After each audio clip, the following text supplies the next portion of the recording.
আমরা এই সপ্তাহে আমাদের রাজ্য সরকারের ইনস্ট্রাকশন মতো আমরা নিরাপত্তা সপ্তাহ পালন করছি। শুধু এক সপ্তাহের মধ্যে আমরা সীমিত রাখবো না, আমরা প্রত্যেকটা পূর্ব বর্ধমান জেলার বাসীর কাছে রিকোয়েস্ট করবো সকলে যেন সবসময় 365 দিন যেন পথ নিরাপত্তা মেনে চলতে। এই বিষয়ে কি কোনো বিশেষ কর্মসূচি এরপর গ্রহণ করা হবে? হ্যাঁ, আমরা প্রত্যেকটা স্কুলে আমাদের তো অনেক ক্লাবগুলো রয়েছে, কনজিউমার ক্লাব রয়েছে, কনভার্সিটি ক্লাব রয়েছে, সেভাবে আমরা ট্রাফিক ক্লাবও এবার শুরু করব।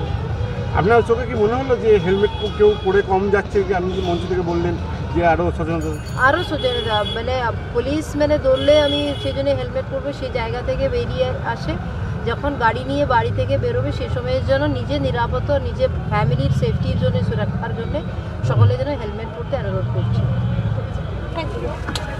পথ নিরাপত্তা সপ্তাহ পালন চলছে, আপনারা সবাই জানেন।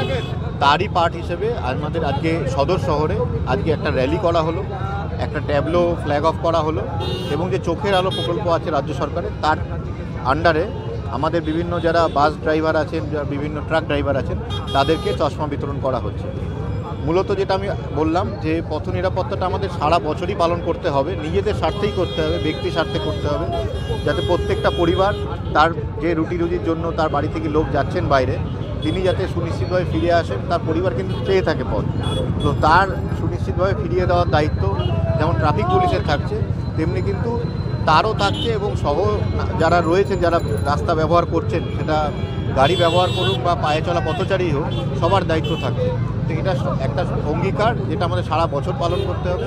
সেই হিসেবে এই উদ্যোগটা যাতে সবাই তার মধ্যে সামিল হন, সবার মধ্যে সে সচেতনতা বাড়ে। SDSL প্রোগ্রামে আপনারা জানেন যে পাবলিকের মধ্যে সচেতনতা অনেকটা বেড়েছে, কিন্তু সেটা আরও বাড়ে।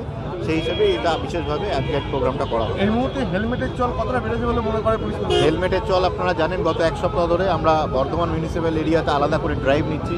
প্রতিদিন আমাদের স্পেশাল নাকা বসছে, সেই নাকা করে গত এক সপ্তাহে আমরা প্রায় 700 থেকে 800 লোকের ওপর প্রসিকিউশন করা হয়েছে। তারপর ডেফিনেটলি বেড়েছে।